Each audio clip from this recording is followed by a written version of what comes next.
out here on Veterans Day, and about 5 years ago, the district made a decision that the best way to honor veterans is to not be out of school, but rather be in school and celebrate all of the sacrifice and commitment that all of our veterans have made for our country. And you know, I think it's still a great testament that America is the best country in the world for one simple fact.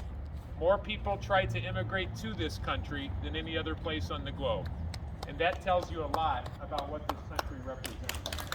So to all of you who have served, to all the people who are still serving, family members, etc., thank you so much for that commitment and that sacrifice, because it does make a difference. Look forward to that. I will turn this over to John Beal, who's the commander of Wally Burns Post, VFW Post 8077. John. Very good. Thank you. All these veterans here, we have such a great turnout. We have such a love for this school. And we thank you for honoring us. And it's an honor to have served our country and to our community. And with that, I say thank you all. God bless you.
And I was really surprised to get an invitation to do this.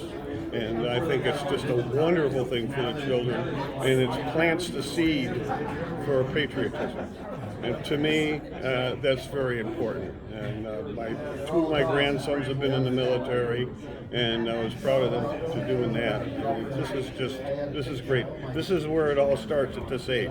This is where their values are started. This is where they learn how to be U.S. citizens, love their country, and this is wonderful. I am Jack Levitt, live in Homewood for 50 years. And I've come to every one of these breakfasts, and it's really terrific to see this, for the junior high and the young people coming here to do this. And it's been particularly right after an election, which shows that this is still a free country, and you can go out there.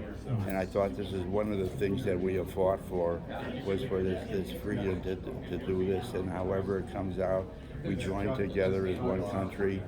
And it's been sort of instilled in me. My father was in World War I and was there in Europe when the armistice was signed in 1919 on November 11th, and he fought in. And I'm currently commander of the Jewish War veterans out here, and doing the best we can, to instill this in my children and grandchildren. And I have a couple of great-grandchildren now, too, so we're going to keep it going and appreciate really this thing of what this is. It's a great country.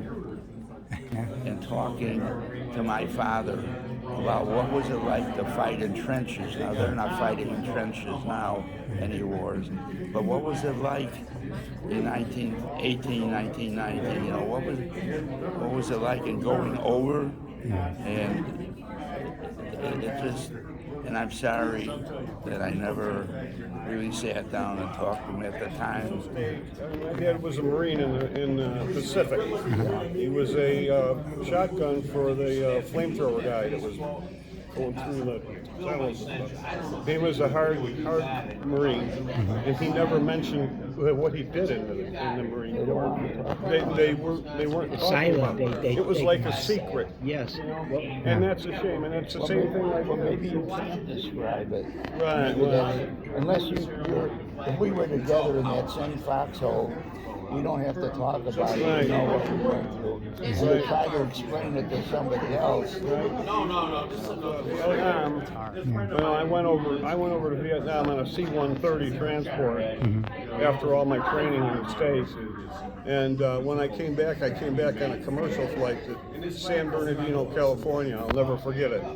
And I was so excited and happy to be back on American soil. And then when we got out of the plane, they had these not banners, but the line of where we were supposed to go into the customs place, and they were all the protesters spitting. I had that at that point, I was a baby killer, and all my guys that were with me, that we went back to San Bernardino, the first thing we did is stripped off our uniforms and zipped them out. Because of the way the society was, and we didn't want to be associated with it at that time. to get the cheap fare. No, it was not. And the thing is, you see all the black hats now with Vietnam veterans and stuff. Well, people think we're looking to be thanked. All we're looking for is to be welcomed home that we never got. And those hats all signify to the other veterans that you're my brother. We served together. These guys all know what we went through. The public doesn't know, but we know, and we've done it. And it's. If I could just make one message to all the veterans, and that is, we were just talking about to sign up and go on the honor flight if you have not gone on for a full day in Washington. I was just telling you, if I had a list the top things in my life at this age, it would be one of my top 10. To spend that day in Washington, came back in tears, really.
And I am principal of James Hart. I want to welcome you all to this wonderful program that we have today. Our Pledge of Allegiance today is going to be led by Sophia Chan and Kendall Hardy.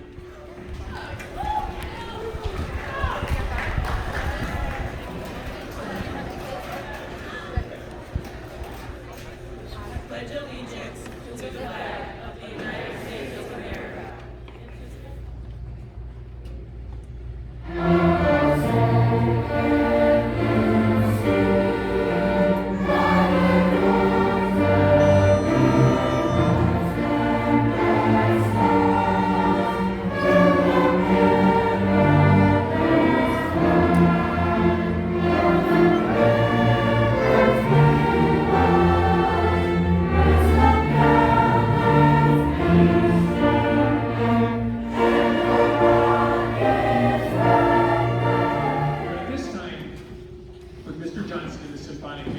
We'd like to pay tribute to all of our veterans by playing the official service songs of each brand.